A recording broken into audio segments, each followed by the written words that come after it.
there. You can, several places.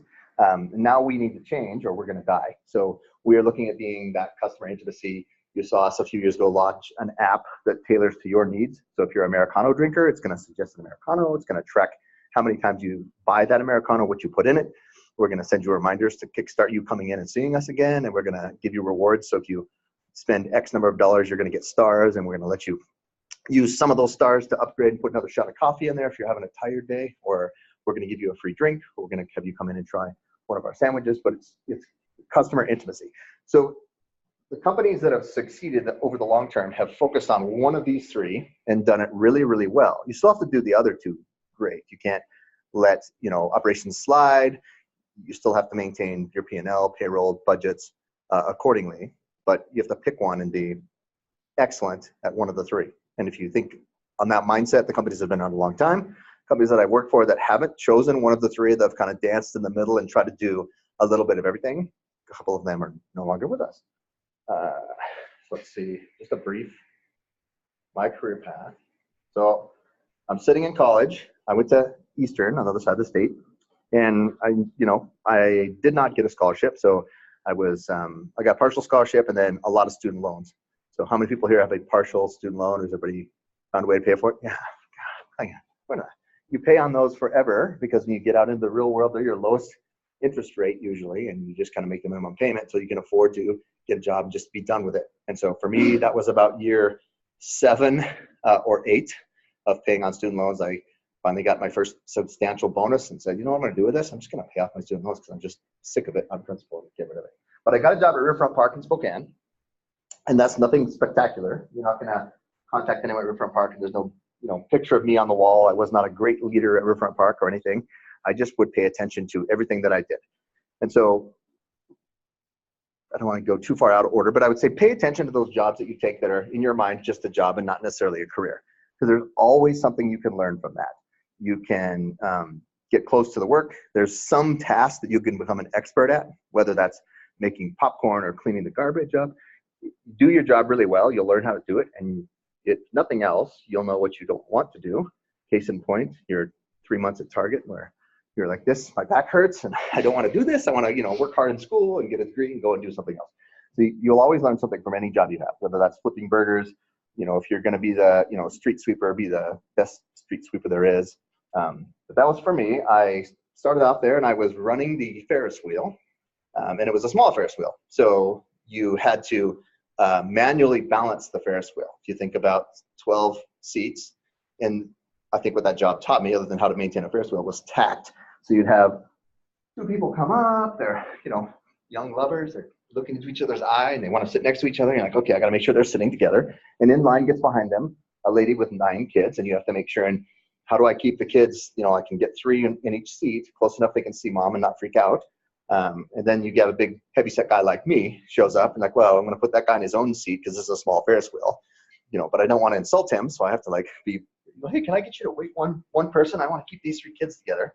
Then spin it around and he goes. So not important. I don't expect you to think about the Ferris wheel, but everything you do, you can learn in a job. You can use it to your advantage in the future. So pay attention in those little jobs that you first get. That was the first one for me. From there, I moved on up to cotton candy, and I made cotton candy for six hours in a shift. And when I first started, I really liked cotton candy. Towards the end of it, not so much. If you ever had a job at a restaurant that sells one item, I hear people that work at Pizza Hut start off loving pizza, and then at the end of it, it's like, I don't care how much free pizza you give me. I don't want any more pizza. I never drank coffee before Starbucks. I don't know if they want to know that. Maybe I'll delete that out of this video later. But I hadn't ever, not even a single cup. The flavor did not appeal to me. So similar to wine, it's an acquired taste. And the more I would drink it, I started with like the lighter roasts, and I appreciate it. And now I don't know if you'd call me addicted, but I enjoyed my coffee. I've got once a day and off you go. But you need to figure out the culture of the company and what works for them. If nothing else, maybe not to help you advance, but to help you fit in and be part of that. So Riverfront Park, while I was in college, I got a job at a place called Ernst Hardware. Most of you are probably not old enough to know about Ernst Hardware. Ernst Hardware was a 105-year-old company in 1992, I believe. So went to work for them and was with them when I graduated. My first job, I just like you would think a lumber clerk, I would wear a suit, or not suit, a shirt and a tie, and I'd show up because you had to wear a certain tie. That was your dress code. And they would say, we're going to do these things called 7 to 9 sales. So from 7 in the morning till 9 a.m., they would lower the price on anything heavy, and that's what they love to do. So, hey, we're going to sell block for $1 for just those 2 hours, or bags of concrete for 60 cents for just those 2 hours. And so as you can imagine, my back was sore, and I'm like, this is ridiculous. And they had this policy of, they weren't really as aligned and focused on one of the 3 buckets we talked about earlier on what they wanted to be. So they tried to be a little bit of everything. So their attempt at being great with customer service was not to allow customers to load their own product. So that sounds nice, right? When you have enough staff, that works great. During a 7 to 9 sale, that means customers are angry and waiting and frustrated because they're 10 cars deep and they're trying to get you to load their 100 blocks that you just got for $5. So you go home at the end of the day, you've got concrete across in front of you, you're dead tired. The store really didn't make that much money on those sales, but they thought that was a good idea. So I worked at Ernst. I worked my way up to department manager, got quickly promoted to assistant, became the youngest store manager to work for them. And then the year that we were going bankrupt, was in the district manager training program for multi-units. And I thought, all right, hardware, let's give this a go. Never sat in a classroom like I am today and thought, work in a hardware store, that sounds great. It's the exact opposite. I wanted to emphasize commercial resorts, and I wanted to go to the Caribbean. I wanted to run a resort. I wanted to walk around and, talk to the guests and just enjoy life. And I went and did an internship in California.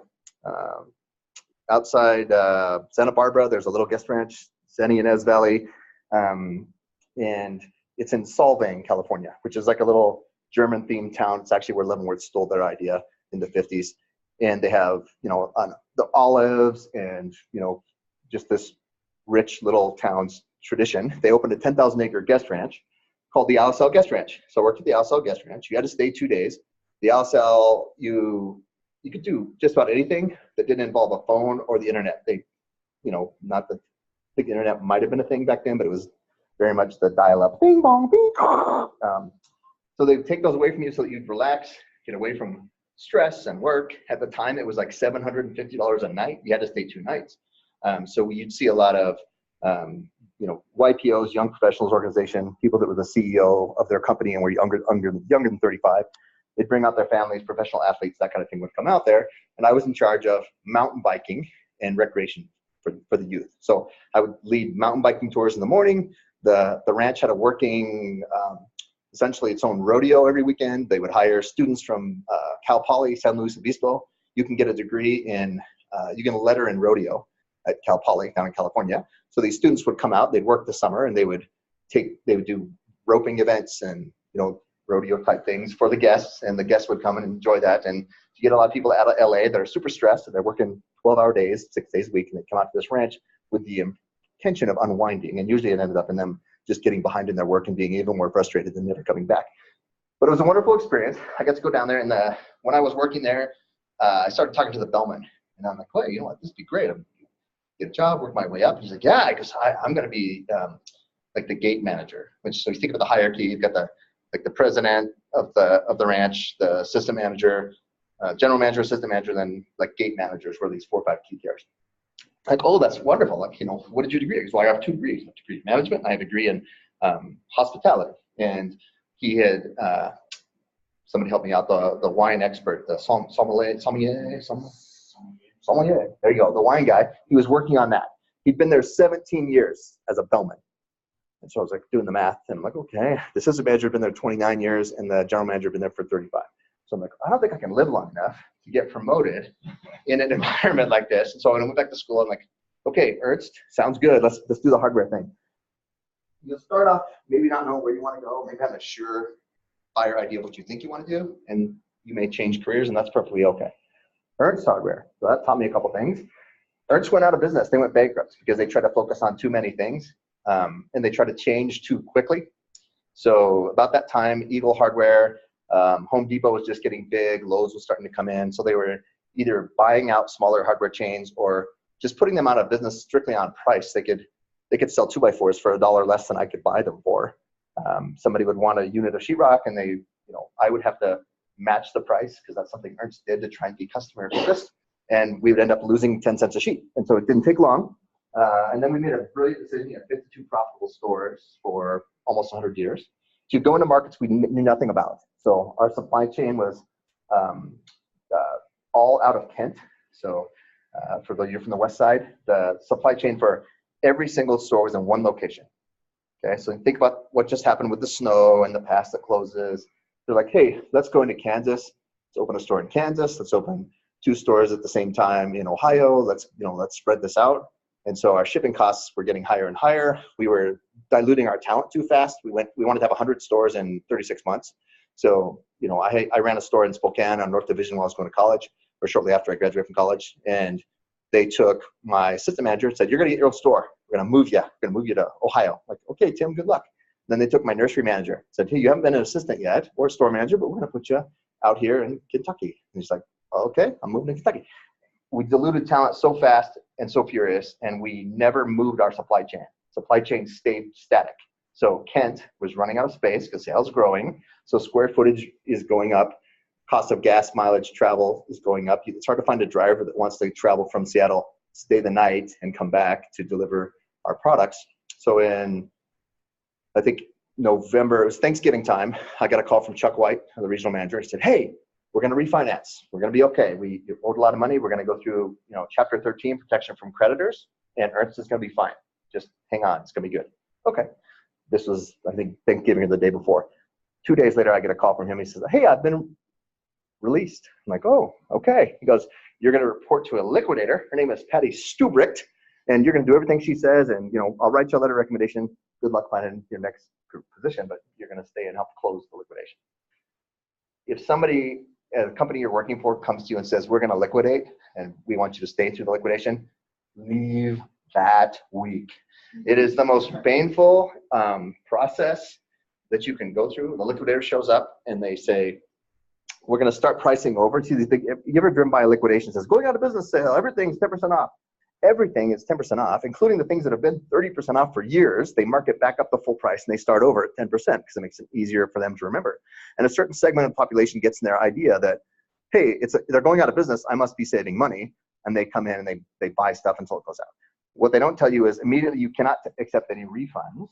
So there's this whole process with liquidation that you want to just get it out the door, not back in. There's no customer service in that regard. Like you buy it, you own it. We would sell someone a generator and they come back in and be like, hey, my mother's on a, lung machine at home and I need this generator to work and I bought it last week and now it doesn't work. Is there something you can do, Charlie? I've known you for years. And you're like, sorry, the liquidator's kind of standing there. So by the end of it, it's demoralizing. You have staff that have been in place 10 plus years that are crying and in tears. My personal advice to you would be start looking for a job, hang on to it as you need it, but there is no bonus that they can pay you that is worth going through a liquidation and experiencing this, the worst of humanity on both sides of things. So if you leave with today, keep that in mind. Some company you're working for is going to go out of business. They want you to stay through the liquidation, smile at your boss and say, I'm with you, go look for another job. Because he's doing the same thing or she's doing the same thing and they're naive. All right, then I went to work after Ernst for Hastings Entertainment. Hastings was like Borders, books, music, video. They were based in Amarillo, Texas. I took a job with them just running a store and got quickly promoted. I was promoted and moved 10 times in 10 years with Hastings Entertainment. So I found myself in Boise, Idaho, beautiful place, Missouri, a couple places in Norman, Oklahoma, Texas. The headquarters was in Amarillo, so I ended up in Amarillo the last 3 years I was there, and I worked in the human resources department. At one point, did a lot of benefits. The company went public shortly before 1999, so I got to work closely with the CEO and was made director. So I got to go out and experience an initial public offering, which was fascinating, some wonderful learning. The CFO got sick the week that we were pitching the IPO. So I flew out with the CEO because no one else would go and get back. But that's where I first got into supply chain. So Amarillo, Texas. Has anyone ever been to Amarillo, Texas? Probably not. It's in the panhandle of Texas. And the only thing there's a cattle processing facility. There is a nuclear disassembly plant. And then at the time, there was Hastings. And so, we asked the CEO, why did you put the warehouse here? And it was actually kind of brilliant. At the time, the terminal point for shipments from the West Coast and shipments from the East Coast coincided in the center of the country. So meaning, if you wanted to ship a truck from the East Coast to the West Coast, whoever was supplying you with block, they would ship it from the West Coast if it was to the left of Amarillo, and they would ship it from the East Coast if it was to the right of Amarillo. So these trucks would come out to deliver things all along their routes. They would end up in the middle of Texas somewhere, and their trucks were empty, and they didn't have anything to go back. So John negotiated with several trucking companies and said, hey, I'm not going to pay you full fare, but we'll give you 35% of what you would normally pay to haul a few pallets of books and music and CDs and video games, computers, t-shirts, all the junk that we sold back the other direction. And it was able to get them to sign contracts because something is better than nothing in the supply chain world. And so the cost of distribution was incredibly low, gave us a huge competitive advantage for 10 plus years, basing the primary warehouse out of Denver and out of Amarillo. So you get into supply chain, they start factoring in those factors. How can I reduce footsteps? Well, you can reduce a lot of footsteps by being a terminal point for a trucking distribution. So Hastings, sadly, I left them in 2005. We moved back to Washington because my wife is a lifelong Washington girl. Her mother worked at the college Eastern and for Spokane Falls. Her dad worked in the sheet metal industry doing HVAC and that kind of thing. And they never moved, but their kids all wanted to be closer to mom and dad. So we moved when we were young. And then when we wanted to get back out here, we found ourselves back out at the time living in Ellensburg. And Hastings said, hey, why don't you come be vice president? I asked my wife. She said, you can go. I said, well, no, I don't have any of that. And at that point, I went to work for Target. And I'm glad I did. I got to do some great things with Hastings. When you think about warehouse distribution, your warehouse is huge, right? How can you make your warehouse bigger? Well, Amazon comes along and suddenly every place is a warehouse. So we were selling used product at the time, which is what kept them in business as the video rental industry died. You can go to Redbox, get whatever you want now. And Amazon systems allowed us to look into every single store and say, I've got an old vinyl copy of an original LP by the Beatles. I don't want it anymore. I come and I sell it, get a trade in, it goes onto my shelf as a used product with an individually barcode. Through Amazon, you can find that, and a collector in New York that wants that album can say, I want it. You pull it off the shelf, you ship it, out it goes. And so I rolled out that program, worked with Amazon, and that kept used product, kept Hastings around for another decade.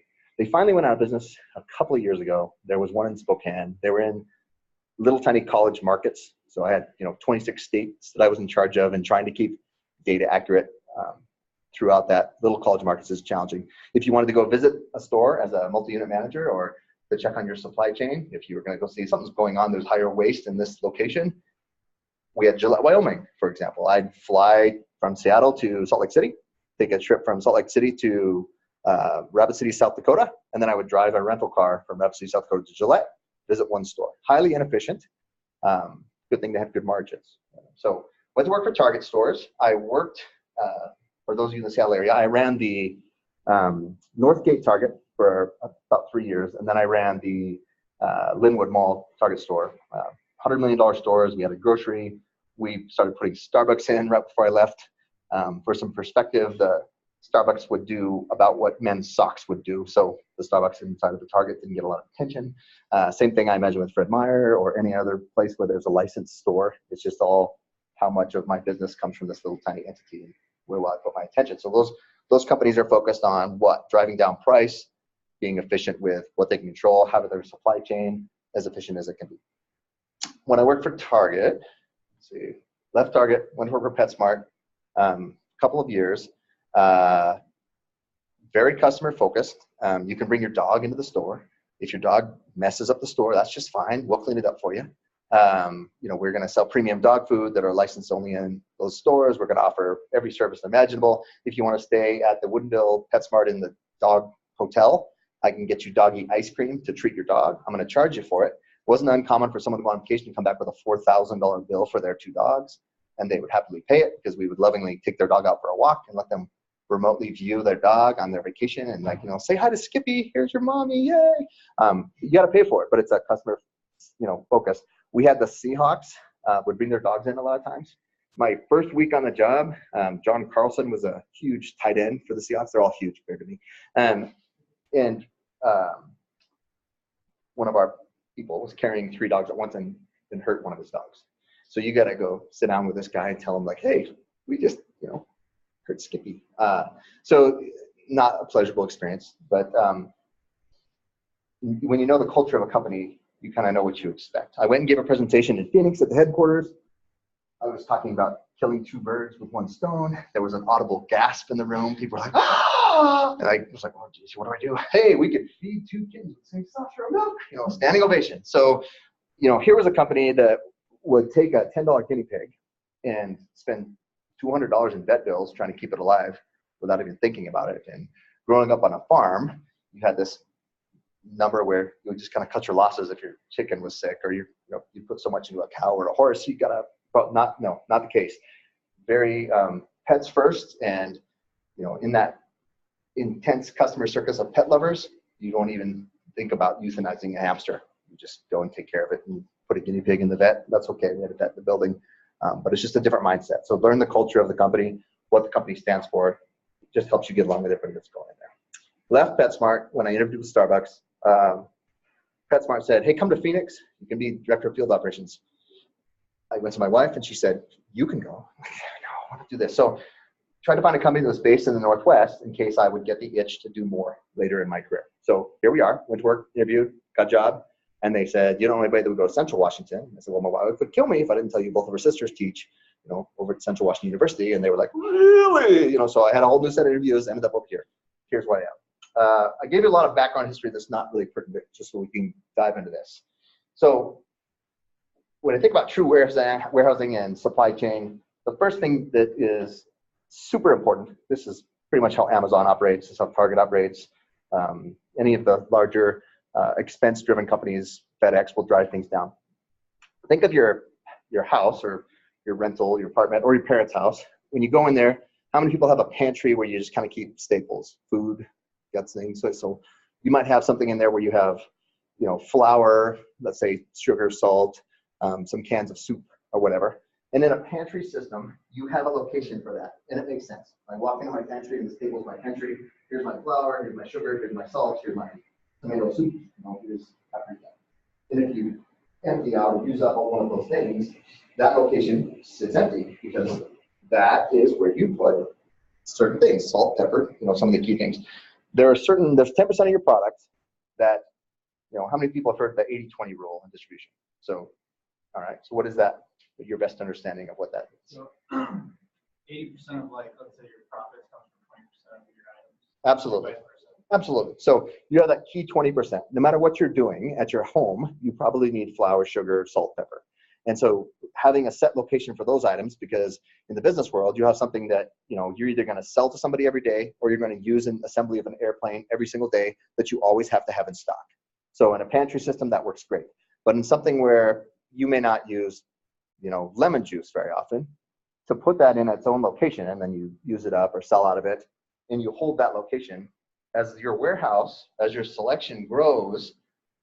Imagine 850 feet that direction is where I keep my lemon juice, and I have walked past 10 empty locations. So switching from a pantry mentality to a warehouse mentality, you just scan the item, and you've done this. Go out, your warehouse worker walks out until they find this section is where we keep anything perishable. Find an empty location, you scan the location, you tell the system, I'm putting this bottle of water in that location, and then the next day, whoever's shipping it out or pulling it gets a computer, handheld device of some kind, and it says, go to location 4, because it's the closest location. Go to location 4, I scan location, there will be 3 items or less in that location. I scan each of them until it gives me the appropriate beep, beep, beep, beep, beep, jackpot. I pull that item, I tell the computer if I'm pulling the last item, so it knows that that is now empty, and I put it on my cart, and I've pulled my order. So as opposed to a pantry system where I might have to walk all over, some of these warehouses, you've been to Boeing, Amazon is now building one outside of Spokane that's 6 football fields in length and 2 football fields in width. They're using a lot of steel. They're going to fill that. And if they tried to say, let's put records here and always here, and then by the time they got to paper, you're walking a quarter mile to get that paper. The pantry system versus the true warehouse system is so inefficient that you're spending 40, 50, 60, 200% more labor just to pull your items to keep your supply chain going. The other thought around a true warehouse system that I would say is I've seen it work. I saw it at Hastings, and I saw it at Target. I saw it, I've seen it whenever you go to Starbucks, they have the warehouse and they have a coffee warehouse. The coffee warehouse is always closest to the dock, so they can, come in a container load of beans that I purchased from Guatemala and I want to make Guatemala Antigua. It just saves steps. Anytime you can cut something out of the process, you're putting more money on the bottom line. You're giving yourself more money to spend on employees, keep retention high, give a benefit to somebody that you may not have had before. So it's imperative that your supply chain is efficient and continues to get efficient, because even as your sales grow, what happens every year in Washington State, we know that the minimum wage goes up. So your entry-level employee is going to need more money. It's going to cost more to recruit. It's going to, drive up the price of housing. It's going to drive up the demand to live in this area. So it all starts and ends with the supply chain. And people are saying, well, some people will say, that sounds kind of boring. Well, that's fine. But boring is stable, and you're always going to need a supply chain. Starbucks stores may not even in 10, 15 years have a brick and mortar front. I hope we do, but thinking maybe it's just 100% delivery at that point. And, somebody figures out how to make drone delivery affordable, and you go online, you order the coffee the way you want it. If you even want a little FaceTime on the computer with your favorite barista, they make your drink, you watch them make it right. They took out the milk and they put soy in because you're lactose intolerant. The drone goes and picks it up, brings it to your office. You don't have to get your car. Could that happen? Could. Realistically, probably not. Americans love their cars. We know this. But the warehouse system, the supply chain, those jobs will always be there. You can't really outsource most of them, because even if you manufacture it somewhere else, somebody in the United States has to ship it somewhere, or you may go work somewhere else in the world. So I'm going to sit in. I'm going to answer a lot of these questions that you guys might have about what I can share with you about the supply chain as I chew through my 6 slides here. So I'm going to leave you with 4 things that are these aren't Starbucks, Target, PetSmart, anybody. This is just Charlie, just a guy. I'm on track to retire in 10 years, which isn't all that impressive. By your eyes, I'm already old. So I'm not going to have to work till 75, which is a good thing for me. But I would say this: listen to your professors, learn to write a business plan. And you're seniors and juniors, so how many of you have already taken out and tried to write one? Nice, good, great. Why? Why write a business plan? Okay, almost anyone or everyone that's going to loan you money is going to ask for one, right? So if you don't know how to write one, essentially a mortgage is a business plan. You are saying, I currently earn this much money, and I have a history of earning this much money, and I have a history of managing my credit. My credit score is a 730, and I will pay you back. So please give me that $500,000, or if you're in Seattle, $1.5 million now, to buy that 2-bedroom initial house that I'm going to get. That's basically what it is. It's a business plan. So if you know how to write one, it will help you a ton. Look at that fancy spinny thing. Once you learn to write a business plan, you can start your own business. Hold that thought. Once you learn to write a business plan, you have half of what you need to write a grant request. So the United States government spends trillions of dollars every year. You're starting a business, you're working for a nonprofit, you're working for a for-profit, and you want to apply for a grant. Half of writing a grant is knowing who to ask when, and then the other half is writing a business plan. So this is what I'm going to use the money for, and this is why you should give it to me instead of the 100 other people that are asking you for this $10,000, $20,000, $50,000, $100,000 grant. All right, so walk out of here today. If I put this down and leave with that. Learn to write a business plan. Spend some time now. Practice one. Show it to your professor. I want to sell widgets in France, and have them ask you questions. Why would that not work? Why would it work? What's good about your plan? If you write a business plan before you start your own business, you'll talk yourself out of it at least half the time, because you'll realize, man, being my own boss is going to require me working 80 or 100 hours a week with this, because the margins are low. It'll help you make smart decisions. Number 2, go where the jobs are while you're young. The more relocatable you are, the more attractive you are to employers. So if I'm interviewing the 3 people in the center row here, so please tell me your name again. Megan? Sean? Brandon. They all score equally well. They all have 4.0. They were co-valedictorians at Central. Like, that's impressive, right? They've all volunteered in the community. They've all done different things. They all test on whatever intelligence scale we use at the company I'm at, and they're off the charts. But only one of them is open nationwide, One of them wants to go, I'll go to Texas because I have an uncle there, or I'll, go to Idaho because I like the weather. I'll go out to Alaska because I used to live there and it's beautiful. And then one only wants to live and work in this town. All things being equal, as an employer, who you're probably going to lean towards hiring? Person that has the most availability to relocate. If you draw a 100-mile circle around Baltimore, it will encompass about 50% of the population of the United States. So think about that. You can just call that whole area the East Coast. California alone has the 5th largest economy in the world. So if California just gets tired of the rest of us, was like, see ya, puts up a big wall all the way around their state, makes it the country of California, instantly they've got the 5th largest economy. Most of the jobs will be available in one of these 2 areas. Even if you don't want to travel abroad and work abroad, consider this. You're going to probably get most job opportunities from one of those 2 areas. Go and live there. It's okay. It's not the end of the world. It's not forever. But I like to tell people that, unless you're just completely unaligned with the culture of the company, you've made a terrible job exceptions decision, or you're at risk, high risk job where you might get hurt. Try to stay 3 years. When you look at a resume and if someone's been there a minimum of 3 years, that's like the gold star of, what you're looking for as an employer. That someone's not going to you're going to invest all this training in them, and then 6 months later, they're going to say, I took a job for $1 more, I'm going to leave you. I'm like, okay, because that does happen. And that's almost like your job credit report. When people start pulling up your job history, and it's harder and harder now that we have LinkedIn and everybody's connected on the web to hide any job that you may have stayed at for a short amount of time, or any period on your application or resume that's completely blank. Why didn't you work for 2 years? I stayed with my parents. Why? Sometimes, I had to take care of my dad. My dad had cancer. Okay, that makes sense. Sometimes they'll keep asking questions so they feel like they understand why you made that decision. And if it was, I worked at this job and then I quit, and I worked at this job and I quit, I worked at this job and I quit. Why did you quit? Like, this boss was mean and this boss was mean and they didn't treat me fair.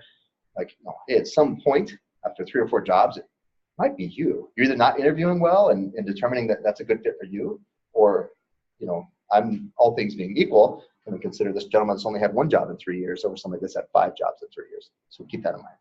Go where the jobs are. It's easier to move when you're younger. Once you find your soulmate, start a family, buy a house where you love it gets way more complicated. Working remotely is helping with that. But initially, I would look at a couple of jobs and say, hey, nothing wrong with going to sunny California, especially on a day like today, right? Okay, this is something. Starbucks, please quit listening. Most companies aren't faithful to you. And what I mean by that is, I work for a wonderful company. They have my back, they'll take care of me. When you differentiate yourself between an hourly or a salaried position, those positions end about here, and you go into what is called a contract position. So contract position, think of all those poor little sports stars that work for the NFL minimum $492,000 a year. They get a contract, right? So I sign a contract for 4 years to be the CEO of a company. I'm going to make $1 million a year, which is 1,000 times more than my entry-level partner. Am I really worth that? Maybe, maybe not, if I can bring in the business. If I fail in my job, it's in my contract. You're still going to pay me the other 3 years. You're also going to take care of my medical and my health for an additional 8 years beyond that. You're going to pay for a relocation, or you're going to pay to send me back to college to get a master's degree in coding or programming. Most of us don't have that contract job, right? So nothing against anyone. There's some great companies out there, but there's nowhere in Starbucks language that says, you know what, we absolutely have to keep Charlie Smith. He's one of our key pieces. Like if the economy turns difficult and they were looking to consolidate and said, we have too many district managers, my number might be up. They might offer me a job somewhere else. They may offer me severance. I'm sure they would be very kind and respectful, because that's who Starbucks is. But in the terms of having a guaranteed job, even if I'm performing at my best, there's nothing saying that they will keep me forever. So I tell you this, and this is why I've gone through all of my careers, blah, blah, blah. Always have a side gig. Okay, first thing I learned, Riverfront Park, cotton candy is easy. You get a bunch of sugar, put some flavoring and coloring in it. You stand at this enormous donut-looking machine that makes hot air and it strangulates the cotton candy. You take this paper cone, you stick it in there, and you go like this for 2 minutes, and you have this 1 cubic foot ball of cotton candy that you sell for $3 at the time. So I was like, hey, I have a skill now. I can check on my box, cotton candy making. So when I wanted new skis in 1987, I went and rented a cotton candy dispenser. I got a business license. I went out to the fair for 2 days and worked for 6-8 hours, and I cleared $1,000 because I learned how to make cotton candy. Did I want to make cotton candy for my whole life? No. pay attention. Little jobs like that can help you, especially in your first job that you have, that may be a $40,000, $50,000 a year job, but maybe not. Maybe you're closer to 30,000, or maybe you're just, expenses and your income, and there's this gap there on things you'd like to do called discretionary income. Cotton candy, I was not too proud to make cotton candy. I did that for a couple of years on weekends or days off, and that was very nice. Augmented my bank account, helped me pay off everything. Second thing I learned when I worked for Ernst, water heaters. People would come in, their water heater goes out. What are you gonna do? You can't take a hot shower, you need one. You're gonna spend it whether you want to or not. We'd sell a water heater. Water heaters at the time cost like $100. Installation of the water heater, $250. Like, well, tell me about that. So installers would come in and go, yeah, you gotta shut off the water, and you gotta turn off the power, and you unconnect it, you drain it, and then you bring the new one in, you hook it up, and you plug in the water, and you plug in the power, and turn it back on. Like, hey, say that again. Like, that doesn't sound like $250. Yeah, it takes me about 40 minutes. Okay, weekends or days off, Charlie's gonna install water heaters. And so while I was in college, I wasn't working at Ernst, nights after class, I'd say, hey, I'll put that water heater in for you. Got myself a business license because I want to keep myself covered. I'd show up, I'd charge $200. Nothing that I did working for Ernst said I couldn't do that. They didn't care. They had people they would contract you with, as long as I wasn't doing it on company time, and as long as I wasn't using my discount to purchase the water heater for the customer. I want to do right by my company. I want to ask those 3 questions. Is my decision legal? Is it good for the company? And will I sleep well at night? It was perfectly legal. It was great for the company because they sold the water heater and I got to go install it for the customer, and I slept just fine. But that $200 a pop is much better than standing all day making cotton candy. So I abandoned my cotton candy business. I'm like, all right, now I'm gonna do water heaters.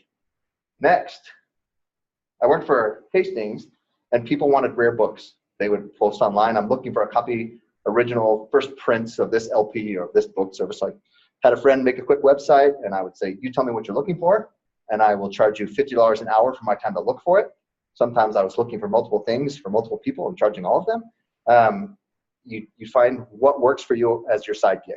Because again, I've never had anyone stand up and say, I make plenty of money, I don't want to raise, right? So, companies will give you their increased cost of living every year. If you outperform your contract, you'll get a bigger raise or promotion. You can always have a side gig, especially the younger you are, the more energy you have. Like, I didn't mind working 60 hours a week, 80 hours a week, because I wanted to earn money to have things. As I learn new skills, I would try something. You need a business plan to do some of these things. All right, I had a website. Can't put up the website because I got sued. But you learn things. So I made a website, and the gist of the website was you would be driving around town and you would see somebody cut you off, and they were a bad driver, or you turn on your signal and you forgot to get out of the lane, and last minute somebody would motion you in, let you in. You saw a good driver. You would jot down their license plate number. You would put it on the website, and you would reward them with clever things like mafia was going to put a hit out on them, or like they were going to get space herpes, whatever kind of creative things that your team came up with to punish them. And then you rewarded people, hey, you're going to win the lotto when they were good drivers. The website at one point had 10 million unique accesses or logins. And you could tell, I think we had data in every single state but Hawaii. Hawaiians didn't want to participate for whatever reason. And it was starting to build up the business. I think it cost me $2,000 to create the website and put it up there. But we were getting so many hits that we were being approached by Google AdSense. So we were selling Google AdSense. And if you know how Google AdSense works, every time someone clicks on your site, you get like 0.0000001 pennies. And after 1 million hits, you have $8. It takes a long time, but it was building up there. I was getting a check for around $900 a month, and I didn't do anything. The website was up, and I would maintain it and pay someone to maintain it, and it was often gone. We thought we'd get really, really clever in 2006, and we added a feature that we created an app, so it's on your phone now, and you could take a picture of that nasty driver and stick it on up there. So I'd like, let's test this out. Somebody came, they parked in 2 parking spaces, and I was angry and frustrated at the SeaTac airport. So I took out my phone, I took a picture of their beautiful low-profile BMW, and I posted it up there and said, this inbreeder took 2 parking spaces, I think was my exact terms. So the inbreeder was very offended by that, sued me. And part of the agreement that we said a lot of court was I would scuttle the website, not reference it anymore, and no longer post pictures of his car and call him an inbreeder. So what did I learn on that one? Get a legal team if you're going to do something broad. But you always learn things. But while it was open, made a lot of money. It was nice. It's part of the reason I'm going to retire in 10 years. That's gone. And then I saw, an opportunity. I bought storage units, and I would sell them everywhere I can. The beautiful thing about selling things on Craigslist or offered up It's all cash. Etsy and eBay are going to take a piece of whatever you sell. But in Seattle, there are storage lockers. You've seen it on TV. I'm sure people go through there.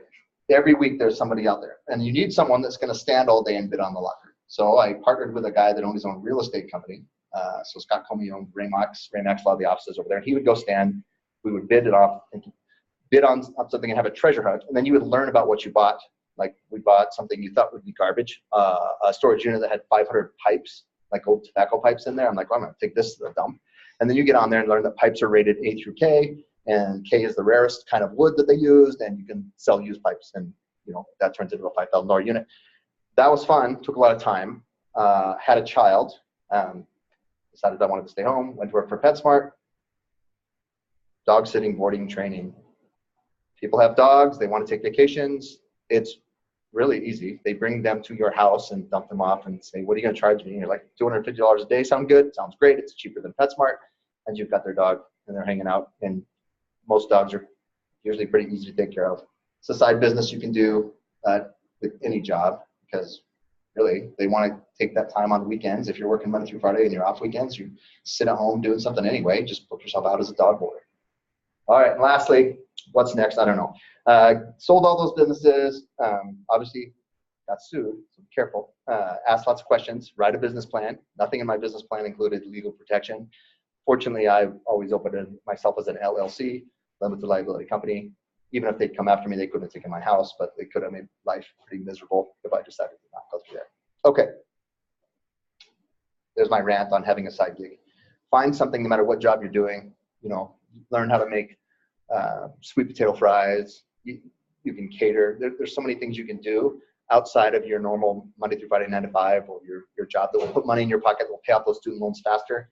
Learn how to write a business plan and give yourself a side gig. You'll learn to fail, if nothing else, like what doesn't work. And a lot of those businesses, you're into it for $500 or less, and you got some great life lessons around your next business. And who knows, one of you may be sitting in here, might be the next Bill Gates, or discover the next big thing. And then lastly, life is short, so just choose to be happy. I said it twice. Choose to be happy. Be king to others. Be kind to others, especially your staff. A lot of times, how you treat your janitor, how you treat your admin, how you treat your secretary, this is new news, I'm sure you've heard it before. They'll go above and beyond to have your back and take care of you. Be kind to them. Being kind is being clear. Just because I'm going to fire you does not mean I'm not being kind. If you're working for me at Target and your back hurts and you hate your job and you start to be less productive, and I come to you and I say, hey, you're not meeting the minimum expectation. Tell me what's going on. And you tell me, oh, my back hurts. I really don't like this. Say, hey, I get it. What else would you like to do? Can I connect you with somebody that would do something you'd be more interested in doing? I'm doing myself a favor, and I'm helping that partner out by at least being clear on what I expect from them and giving them an opportunity to go do something they like to do. Because if they're in your organization and they're not happy, they're costing you somehow. Productivity, morale in the break room, when they're in there complaining your whole time. You're a brand new person that just got hired. Here's you complaining about how your back hurts. They quit their first week. If you weren't there complaining, maybe I kept that person for 6 months or a year and got some productivity out of my hire that I just spent $1,000 recruiting and training and bringing on board. So be clear. Being clear with someone is being kind. And take everything out of your life that steals your joy without teaching you anything. If you find yourself working for a company and the culture is venomous and hateful, don't wait. If there's a couple companies, I won't throw mud, but if I'd really been true to myself, I would have started looking for something a lot sooner. You just find yourself putting in more hours. You can't necessarily please them or get the same recognition or reward you feel you deserve. And if it's an ongoing thing where you get up in the morning and you just don't feel any joy in your job anymore, go look for something else. Don't just quit, because you got to pay bills. That's the reality. But kick anything out of your life that's not teaching you something. All right, go Wildcats. Thanks for your time today, and I would love to stick around for a while if people have questions or they just want to ask supply chain, HR, multi-unit, why I like coffee, anything you have. Yeah, go ahead. Actually, I have like 2 questions. Okay, we'll go. The first one is more towards the Starbucks thing, because I'm just recently did a logistics and supply chain analyzing for Starbucks. Thank you. So they get some of their coffee from like Saudi Arabia and other countries.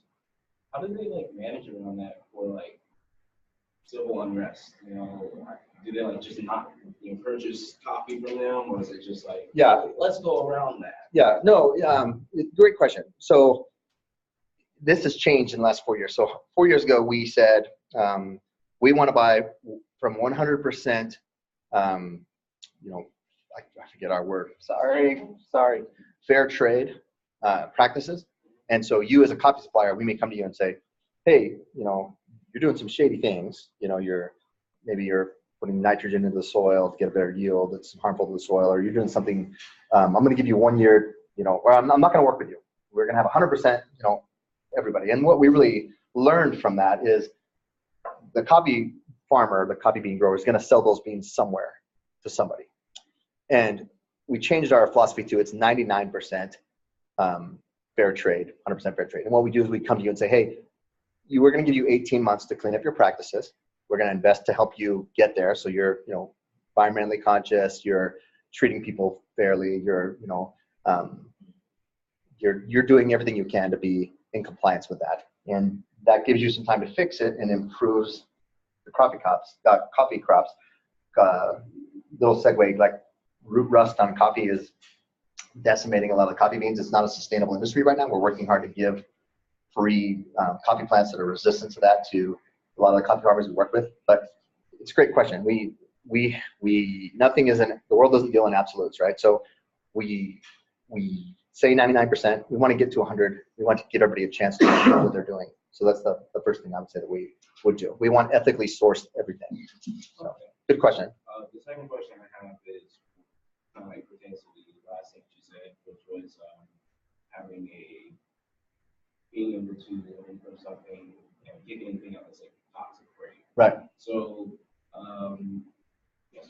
for example, my time at Target, they actually did something sort of like that. So the reason why my back was hurt was because I was doing bulk section, which is half the entire warehouse by itself.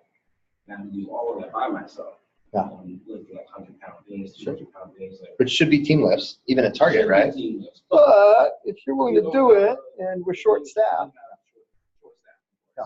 So the way they went around it was, one, to boost my morale, and two, was any time that I needed to do like tables, or if it wasn't anything that wasn't like a certain square footage, right, then I would call for a team lift, and whoever was on the opposite side would have to come and help me out. But I would have to put everything into the area where I think it's going to fit, and then we can team lift. So it's like kind of like has a like medium lead time and then maximum production. So that was one thing that was really cool. But the problem I have is, or the question I have is, how do you get to that? Or how do you be kind and clear when you don't, what is it? How do you be kind and clear when you need to get a certain results? So as the employee that's being asked to lift those things? So as the employer, you have to listen, because you're going to see effect. You're going to see effect in turnover. People are going to quit. You're going to see effect in injuries, which would be lawsuits, usually stemming from California. Nothing against California. They just have a lot of people and a lot of lawyers, and they tend to be the first to bring something to someone's attention, right? So usually if you see, I'm sure you see this in other companies too, but there's an interview guide, and then there's the interview guide for California. Like, he's got his own set of rules and laws that are always kind of the cutting edge of protecting the worker, I'll say. So as a company, you have to listen. If you don't listen, if you're not listening, people are going to quit talking. They're just going to go elsewhere, or you're going to get hurt and sue me and take my money until I can't be a company anymore. So the employer has to listen. You have to be willing to truly listen and say, hey, I don't know the answers. What do you think we should do? Or let's go find an expert and come in and do an analysis and say, yeah, we got to do something different here, right? As the employee, you're in a tough spot, especially if you're in a company that doesn't like to listen, or that, maybe you're the first one to bring it up, and so you're always going to get greeted with a little skepticism. So I think the first thing you have to do is decide, am I at risk? And if you can see the writing on the wall that they're not listening to you and you're going to hurt your back permanently and not be able to walk, which is awful, you should probably seek employment elsewhere and just be like, I'm out of here. you can, if it's a violation of a law or an existing protection, you are protected under a whistleblower's policy. So you can call in OSHA, you can call in the Auditors Association and say, hey, I work for this company, here's my name. You want to give me your name, then you're protected. If you call in anonymously and they figure out it's you, you're not protected. So call in, give me your name. Third-party organizations always. And tell them what it is and what's going on, and hopefully they'll come and fix it. Or you can, if you're working for a company that listens, you can give them a suggestion, because everybody likes a solution, and most of the best solutions come from an organization. And I know Boeing for a fact has a rewards program that if you recommend something that they make a change to, then you get a percentage of how much money that saved. So if I'm like, hey, why don't we have wheels on this that weighs 80 pounds, let's put wheels on it, let's see where it's back. And they look at that and go, hey, we had 35 lawsuits related to this item, and that cost us $3.5 million. We're going to cut you a check for $35,000 for that idea. Good job. So a lot of companies want your ideas, they want to know, but bring them a solution. If it's a company that's going to listen, they're going to listen to you, and you'll have that idea. So you have 2 minutes. Hey, thanks a lot for coming. Thank you. I do. I'll just sit them up here if you want to grab them. I think I something like that. Thanks. And one last question is, when you're writing a business plan, how do you get data? You have to do like sourcing data, so like you do individuals and check out Survey monkey. Survey monkey, or do you just like? So how would you get that? That's 3 ways you can think of right now. Survey monkey, some type of survey. Look on the internet, Survey Monkey. You can go ask somebody that's working in that field. Producers that Call somebody up and say, can I have 10 minutes of your time? People love to talk about themselves. Yes. If they have time in their schedule, if you're polite about it, they'll make it for you, and they'll tell you probably more than you want to know. And you just want to think about starting my own business. Like, oh my God, I wish I'd have done that at your age. And people like to share. Most people like to share, right? CEOs, they have handlers. They don't control their own schedule anymore. So once you get to a certain level, you have an admin that writes your schedule and tells you where you're going to go that day. Then you got to be nice to the admin. Right? Hey, I'd love to learn this. Because what are you getting on somebody's schedule? But those are the best 3 ways to do it. Do the research first, then write the business plan. I'm actually writing a business plan. Awesome. Get yourself a side gig. All right. There you go. Any other questions at this time? Or you all might have to run bits to class. Yeah. You said that the hardware company was trying to expand too quickly, and I know that Starbucks is expanding extremely rapidly in China and other markets. How do you stop from falling in the mistakes that the hardware company did? Great question. And that's probably above my pay grade to answer. But I think you look at what's worked in the past, and you have some projected data based on history. China is a vast land. United States is getting pretty populated, where the joke about having the Starbucks inside the Starbucks. There's a reason they're across the street from each other, as we've done traffic flow patterns, and it's easy to take a right turn into a drive-through and a right turn out of a drive-through. It's very hard to take a right and a left and a right, or a left and a left, any of those combinations. So you have one on literally across the street from each other. Both of them are profitable. So they've done a lot of research on, I'm going to look at city X and say, the population, number one, has discretionary income, because I'm offering you a premium product. I'm charging you $5 for a cup of coffee, which is some ground up beans filtered through water with some kind of filtration system and maybe some milk or sugar in it. You can get a cup of coffee that's functional at 7-Eleven for $5 for 5 times that amount. I better provide great service. I better make you feel important and special, and that I'm listening to you. And if I make it wrong, I better just smile at you and remake the drink, right? So a lot of the best predictors of future performance or past behavior based on the same model or metrics. That's what Starbucks is doing. They're looking at these markets, and they're opening 500 stores. Not me, but we are opening 500 stores a year in China right now. And because they are becoming profitable incredibly rapidly. So you might see within the first 18 months that store's already profitable. Then that's putting money back onto the bottom line that you can invest in future stores and take that chance. So great question. Would you say that the hardware store didn't have a good business plan, like we talked about earlier, whereas Starbucks is putting more thought behind it, and then they can expand rapidly? So they've actually thought about it. Here's something numbers get in my head and I remember now. So Ernst is gone, long gone. They're 20 plus years out of business. The corporate phone number was 1-206-621-6700. Sick, right? So the problem with Ernst was we had a bad business plan to start with. We didn't pick a direction and go with it. Like if Ernst would have said, we're going to be 100% customer centric, we're going to deliver everything. We're going to create an account, make you, feel welcome. And even though you're going to pay a little bit more, we could stay in business because we're going to just be ultra customer focused. Or, hey, we need to determine how we can reduce the price, and we're going to, pull out labor. We probably never would have won in that arena against Eagle Hardware, which would have gobbled us up, and then Home Depot or Lowe's would have gobbled them up. There's usually only two of a company left after they're mature, become a mature company. Or we could have said, we're going to come up with some fantastic products that no one else sells, hire some inventors, and they're going to be proprietary information. You can only get them at Ernst. You can only get this, whatever it would be, widget at Ernst. We didn't pick a direction. We just kind of tried to do everything. And it ultimately, we were getting beat up because we didn't have best service. Like, you could still go to a smaller hardware store like an Ace or a True Value and get one-on-one attention. I'll stand there with you and mix your paint. I'll walk over here and I'll get your curtains cut. I'll come over here and I'll load your lumber. Same employee makes that connection. And we couldn't compete with the price of Lowe's and Home Depot. We just never decided what we were doing. And so you add that, bad plan, okay, and then bad leader. Our CEO, Hal, my interaction with the man, I don't even know if he's still around, but we had a policy that we'd match anyone's price, beat it by 5%. That was the Ernst target. Somebody came in, they're building a barn, long-term customer came in, said, hey, I want, Jay, build a barn. I need 100 sheets of plywood. I'd love to buy it from you, but it's, it's a little bit cheaper at Home Depot. No, I'll beat that price by 5%. Sold in, followed our own policy.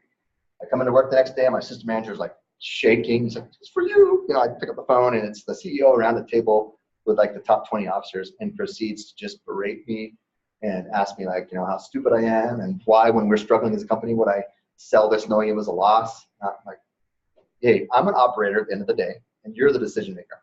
And I operated, I performed exactly what you told me to do. And, so toxic leadership, bad culture, coupled with bad plan equals company's going to go away. So he was a CEO for 32 months and he bankrupted the company in 32 months. That's a record. Wow. Here's to you, Hal, wherever you are. You're shoveling dirt somewhere. Who else? Yeah.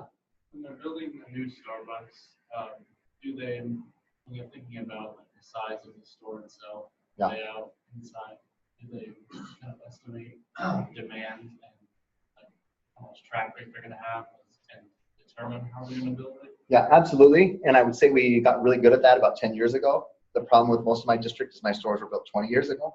So I have this little tiny store over, on Canyon, and it would be difficult to add a lot of more of our technologically advanced drinks right now because it's space constrained. We realize that. We're looking for kind of a, how can we expand it? Can we maybe at some point, talk our co-tenant that sells tacos into leaving so we can take that space.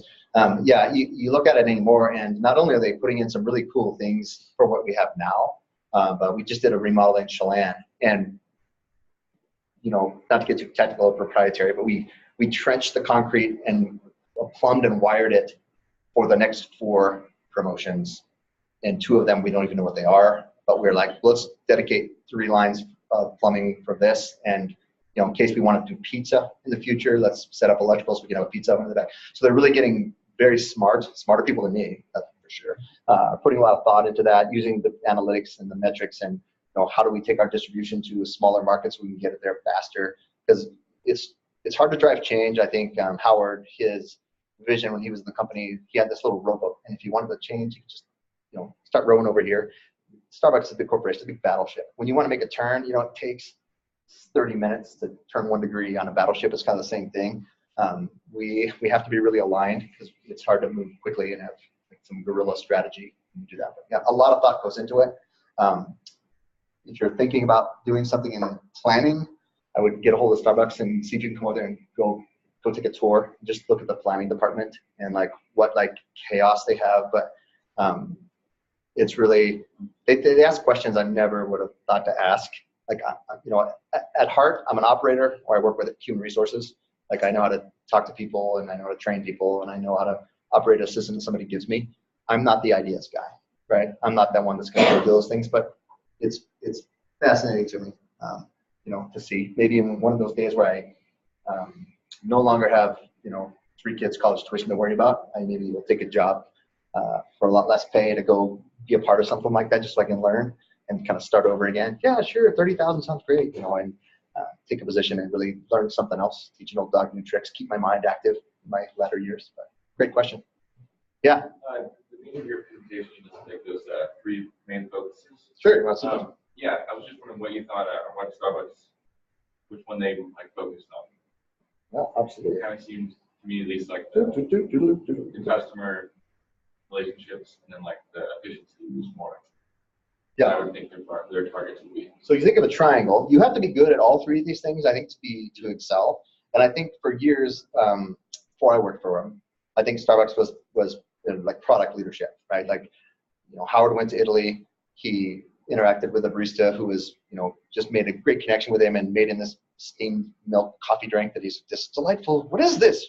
Beautiful gold. And Starbucks only sold whole bean at first. And so he was already CEO of another company and said, hey, I want to work for you guys. Hire me. And like basically badgered them until they hired him. And then when he shared his vision, it initially fell on deaf ears. And they're like, we don't want to do that. We're successful selling bags of beans. So it started out as product leadership, this way to sell coffee in America that's, foreign to most people. They just, you get up in the morning and, what's the best part of waking up? Folgers in your cup, like that ad 35 years ago, still in my brain. And he raised the bar on the product until, it's a mature company now and people have caught up. I mean, you can name 10 competitors probably, East Coast, West Coast, and that all have some great coffee, right? So now we have shifted and we need to be customer intimacy. So our rewards program, those customers tend to shop more frequently. They spend more money. They have a better experience. They give us better scores. We know their names. You can always tell them, like, Jay, not Jay. When Jay comes in and the baristas are like, Jay, welcome back. I've got your double Americano with your lemon twist, and if they don't know Jay, then you're starting over. Like, oh, hey, what's your name? What would you like? Do you want room for cream? So you build that relationship. So definitely we have moved to, we have to be, if we want to survive and grow, we have to be customer intimacy, especially in the United States and Canada. Yeah. As a district manager, what different tasks do you allocate time to? Well, so I would say maintaining operations. So, it's my job that, the stores are staffed. If you don't have enough baristas, you can't open the doors. That those baristas are trained and efficient. And you get all kinds of feedback. You can have paralysis by analysis with most companies, but Starbucks in particular, I can look up and track sales and what's working in customer metrics 100 different ways.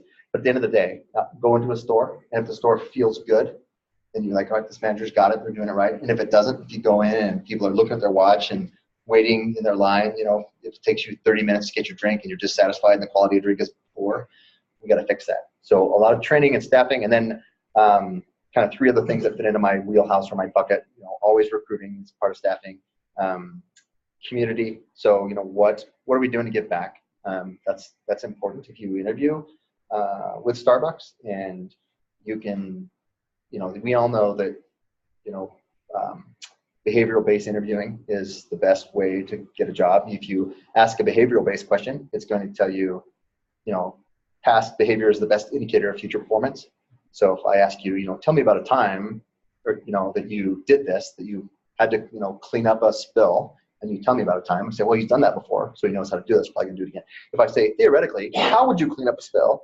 And you can give me an answer, you may give me a great answer, you may give me the best answer ever, but that doesn't mean you've ever had to do that. If you were an oil tanker driver and you spilled on the Alaska coast, how would you clean up the oil? Theoretically, I'd get a really big sponge and suck it all up.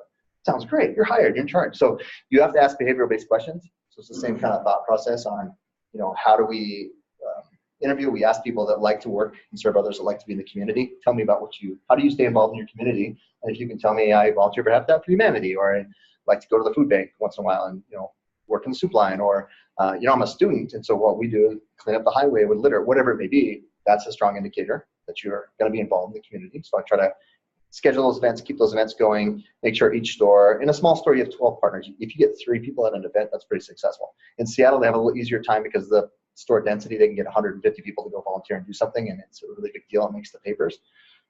But we, I think our district alone did 3,300 hours of community service last year, calendar year. So you talk about 10 stores and 150 partners. So it's a lot of giving back. And then community like today, like I'm out trying to give back to you guys in a small way. So if you take one little nugget of stuff from me, it's going to be write a business plan, don't have a business plan. And then the last thing that I would say I'm always trying to just gauge the competition, go to some comp shops and see what's going on. We operate on a cycle of 6 promos a year where we kind of launch our new beverages and new drinks. And so if you reverse engineer that launch day is this last Tuesday, 6 weeks prior, I had my Siren's Eye marching orders on what it was going to look like. And then I have to align with my area, other district managers, and then align with my district. And then I go to stores and we plan how you're going to get everybody trained. And by the time we get to the day before, everybody knows how to make the new Cloud Macchiato we just launched, and they're comfortable making it. You come in and say, you make me a Cloud Macchiato, and nobody knows how to make it. It's just not that customer intimacy that you're looking for. So, and then I can fix all the other odd jobs. Stores may call me and say, my sink's broken. And I say, well, did you get hold of facilities management? And the facilities manager's on vacation, then that's me. So I'm going to contact our contracted plumber and say, can you get over there? Because they don't have any hot water and they legally can't be open right now. So it's a good question. What else? This side of the room. You got a question, Jay? I have a question. Yeah. Is part of the training that they teach the baristas to spell names wrong on the cup? Yeah, I think that it's like I'm a Charlie Smith, right? So how can you screw that one up, right? Well, It's pretty easy. I'm just J, and it'll be like J. I'll say just the letter J, and it'll be like letter J written on my cup. It's like, how did you come up with that? I think probably because they've asked 100 people and they're taking it quite literally. When you're saying, the old joke about, I'm Jeff with a G, and so then you end up with JEFFG kind of thing. So you got to remember, we're all human, and these people, a lot of time our baristas are first-time employees, or it's their first job, or they're students. Their brain's on their final that's coming up, and they're trying to do 2 things. And at maximum efficiency, how many drinks in a 30-minute period do you think one barista on one machine can produce? 50. 22-second shot pull. They're making 2 drinks at once. They're going through there. And so, they don't always get to it. Chelan in the summer, they'll be pushing that. They'll be like 49. I'll get the readout, and they have three machines and a cold bar, and they're making 200 drinks in a half hour. And then people are still frustrated that they're waiting in line. So, you gotta always just work on your skills. It's really becomes muscle memory. But, I don't know a good answer to that one. We need to take the time. They're always kind of that time pressure when they see 4 people behind you to say, Jay, I think I got it spelled right, so I'm gonna go in there. We've gone away from writing on cups and it's, labels now, and trying to encourage you to use our app so your name's always spelled correctly. But you have partners in, more Seattle than over here, very diverse population. English could be a second language. How my dad spells Raymond could be something different. One of the most frustrated customers I ever had came in and said they kept spelling her name wrong. And so I'm with Chuck and there's something. So I said, oh, well, how do you spell your name? No. You have to bring your own. All right, I'm sorry. But I look up and she writes down L -sign A, and I'm like, okay, la, and she's like, it's Ladasha, duh, and I'm like, oh my God, I'm so sorry, So, there's unique spellings of everything. I can think there's probably 200 ways to spell Jasmine. There's a way to spell Charlie with 3 E's. Okay, Charlie. So yeah, we kind of laugh at ourselves, and you have to, because we get it wrong sometimes. We just got to do our best to. So that's one of those things where we need to learn you as a customer and how you spell your name, so that you're not going to want to come back if I keep misspelling your name or pronouncing it wrong, or making your beverage wrong, or making you wait. How has Starbucks been successful despite not franchising? Like, you look at McDonald's and so forth, and they all have this out. Sure. How have you all maintained like control of all your stores the same? Yeah. And reduce those costs of McDonald's. That's how Yeah. make a lot of money. Yeah. The Franchisees paying you money, right? So I'll answer that with a supply chain example, and then I'll give you an example. So in the supply chain,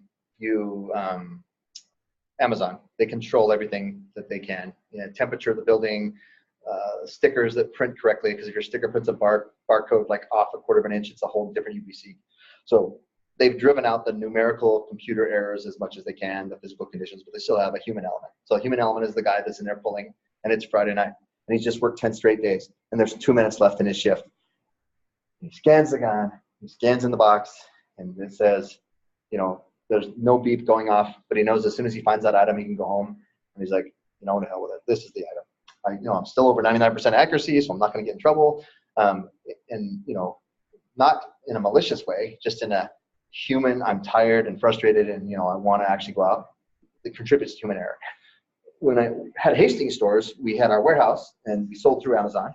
And in each store, you had that human element of the partner that had to go out, the employee that had to go pull the item. So I'm looking for a used copy of, you know, who's your favorite group right now?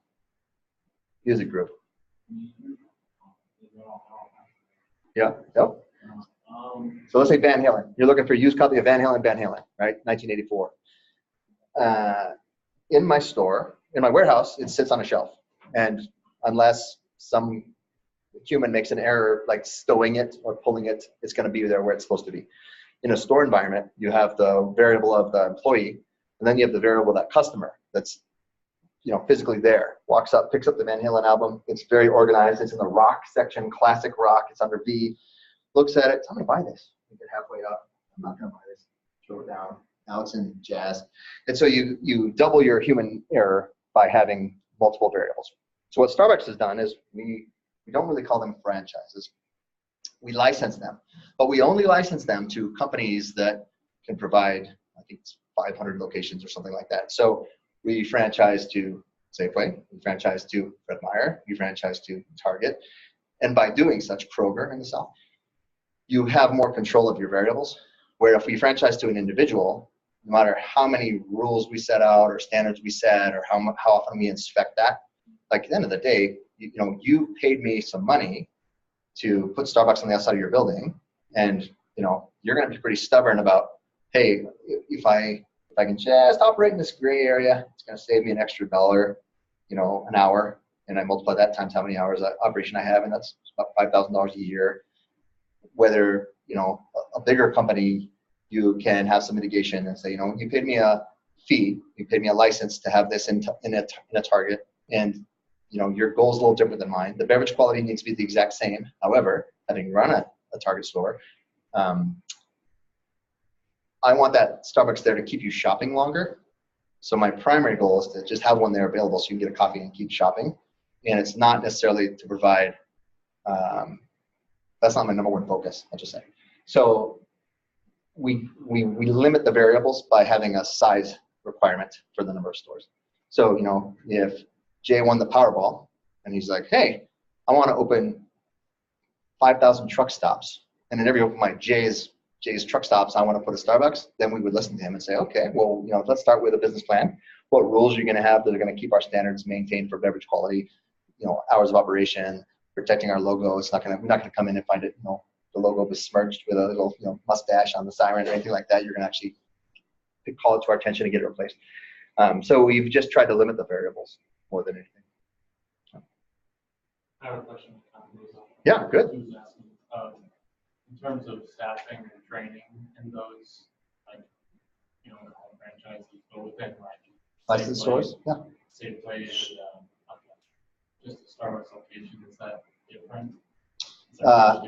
It's funny, what we call company-owned stores, I'm the district manager, and I'll have fewer stores because I have to staff those stores. In a licensed store, there's a district manager of licensed stores. They may have 20 stores because they don't have to staff them any longer. Safeway staffs them with Safeway employees. They just have to go in and do the training and make sure the standards are maintained. Yeah. And then whatever deal we have with Disney, I know they're Starbucks and all of Disneyland's do their licensed stores. And Disney Institute, I think, is coming in April to Central, yeah. I'm not sure. Yeah, there's Disney Institute on, I think April 11th is coming out and doing a training session. So that's pretty cool because they rarely leave California, so or Florida. So kudos to whatever central administrator got them to come out here and how that works. So nice job. Okay. Anything else? Yeah. Do you have any other really cool examples of like some supply chain things or like just logistics type stuff where you were talking about how there's like 2 stores across the street from each other, which most people would think it's not going to work, then it does because of some weird, you know, people can't turn left here. Right. Office buildings are captive audiences. So if you can get, you know, yourself on the bottom floor of a big office building, they're going to send a runner, whoever the newly hired gopher is of the law firm, is going to come down and buy 12 coffees every morning. And so you've got that captive business, and you know it's going to be 9 to 5, so you only have to staff that store Monday through Friday, 9 to 5. So there's one there. Logistically, we may use data around events. Like Seahawks game gets out, we may know that the North Bend store is going to spike 300% 30 minutes after the game as people are heading back to Eastern Washington.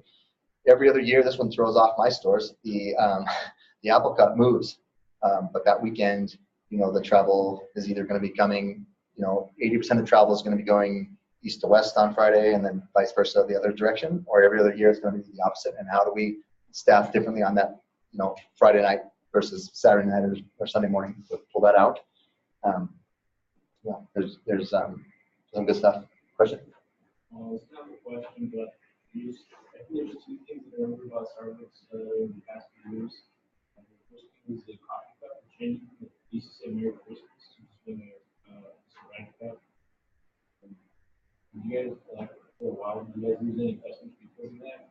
And then also there was an incident where it got general, and then Starbucks, I think, closed all stores for a day or two to go into sensitivity training.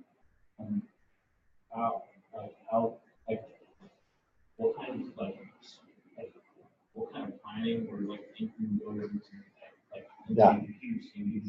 closing your stores for the entire day, and and training employees and being really sensitive to the community? Yeah. So first question, let's start with you're talking about cups will say Merry Christmas one year and it won't the next year. Or yeah. Yeah. What we found is no matter what we change it to, somebody is offended. And even if people are offended, any publicity is good publicity. So Starbucks is very open to whatever deity you want to worship or not worship or be atheist.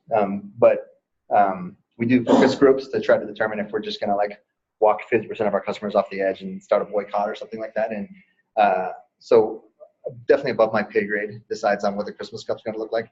One year we put nothing on them, and we put out little tiny signs about this big that said, decorate your cup, and next year we'll use your designs on our Christmas cup. I think this is my first year with the company. And so people are like, oh my God, they took the Christmas off. And, why? It's a war on Christmas. Not really, but, people for the most part will either read signs or not read signs. And, other than having a campaign to have our baristas tell every single customer what our intentions are, sometimes, people will interpret that or dismiss it or just not pay attention as they see fit. And we try to, we're not specifically trying to alienate any one group or religion when we do a cup. It's more of cutting edge, what can we do different? The thought is different. What can we do different?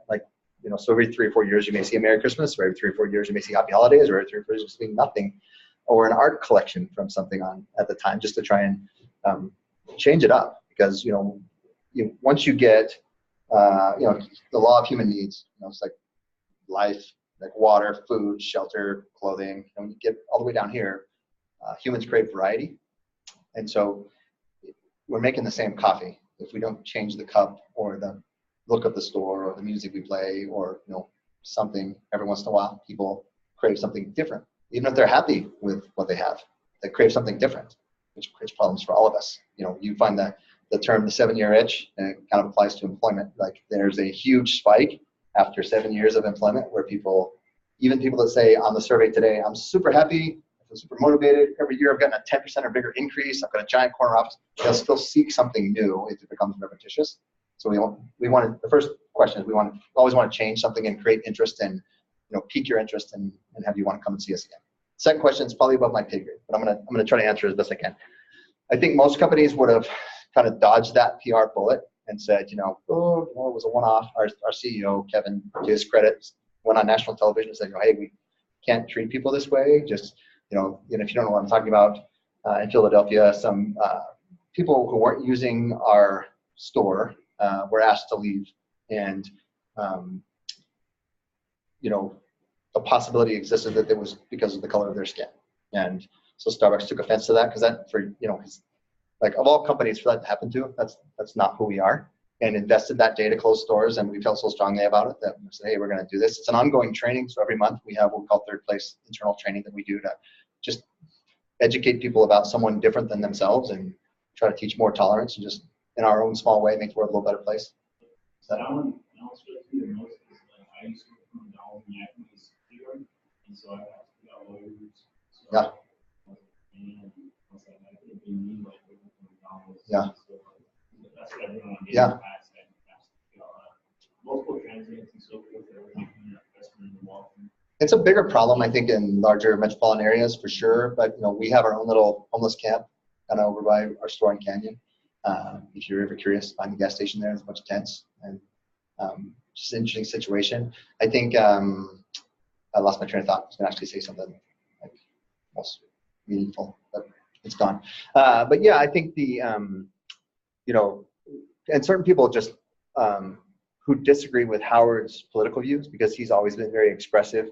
He hasn't been the CEO for like 3 years, but people still don't know that. You're saying Howard Schultz, oh yeah, the CEO started that. Well, no, he's off trying to be president or whatever he's doing, right? So he would always espouse his beliefs, and then everyone would assume that's our beliefs. And belief circles interlap in different places and all over. In Central Washington, one in particular was the open carry, and I think Howard, with the best of intentions, said, hey, we're asking you not to bring your guns into our store, because he believes that having a gun showing just elevates people's fear and causes them stress. And so this has been 6 or 7 years, long before I worked for the company.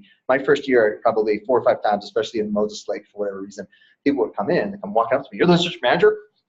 And I'd be like, hey, that's an excellent, what is that? Is that a Beretta? Is that a 40 cal? Oh, that's awesome. And then, and you could see them just like deflated because they're not our regular customers. They just want to come in and pick a fight. And so I have guns, an RA guy, right? So you're not trying to, force your values on anybody else. But I think there's a certain segment of the population that they're going to find a reason. There's Coke people and there's Pepsi people. And no matter how many times you do the blind taste test, you can tell the difference. And Coke people are going to drink Coke, and Pepsi people are going to drink Pepsi. And if they can all get along, it makes the world an interesting place. There's an application for everything. I don't know if anybody that's ever ordered a rum and Pepsi. Sounds like to me. But you're not going to please everybody, but you do your best to take care of the customers that are yours and not offend the customers that aren't yours, in the hopes that one day they'll give you a fair shake and come try your product or do whatever. But, I was going to get away without a tough question, and there it is. So, anything else? Yeah. I'm sure it'll ramp up in the coming year or so, but how has Howard Schultz running president affected? Like, people come in and start talking about politics and stuff, or what? Yeah, they'll come in, they'll ask they've asked, how do you think your CEO running for president is going to affect you? And I'm like, well, he's not a CEO anymore. But I think it's going to spark more conversation about politics. It just is. And again, it's that you get that assumption. I'm sure Starbucks in Texas, which is predominantly a Republican state, would get different questions or emotional reaction from people seeing Howard run, assuming he's still the CEO, and then assuming every single Starbucks partner votes exactly the way Howard does. That I imagine it creates some tension and some conflicts, and you've got to placate your own emotions and try to just let the customer know, I'm still going to make you a great cup of coffee. I don't care who you voted for. I voted for Ben Carson. That didn't work out so well. It's who you choose and who you support. But we're a business trying to provide you a premium service, and his politics really don't have anything to do with me making your vote for today. And it's just tough, though. It does. It's I don't know how many times he's from Seattle and used to own a portion of the Sonic. That's come back up now that he's run for president. People will come in and be like, I'm not going to come in here anymore. I'm like, who are you? I've never seen you in here. But hey, I'm sorry. What can I do? Did we offend you? Make the great ones? No, Howard sold the Sonics. 2006? Did he buy them and sell them again? So you scratch the surface on a perceived slight every time you open your mouth to somebody out there. And the bigger an audience you have, the more chance there is to irritate that perceived slight and cause an emotion in humans. It's what makes us interesting people and not robots. And so yes, Howard running for president has made our jobs a little more interesting for sure, especially in Washington. Awesome. All right. let's do Charlie. Okay, thank you very much. We have a little token of appreciation for your time here this morning. Act surprised like you've never seen it before. Walked over with him this morning. Thanks, guys. Appreciate it. Thank you all for coming out this morning. And I'll stick around a few more minutes for days like something they didn't want to ask in the group. But turn off your video and awkwardly drink some water.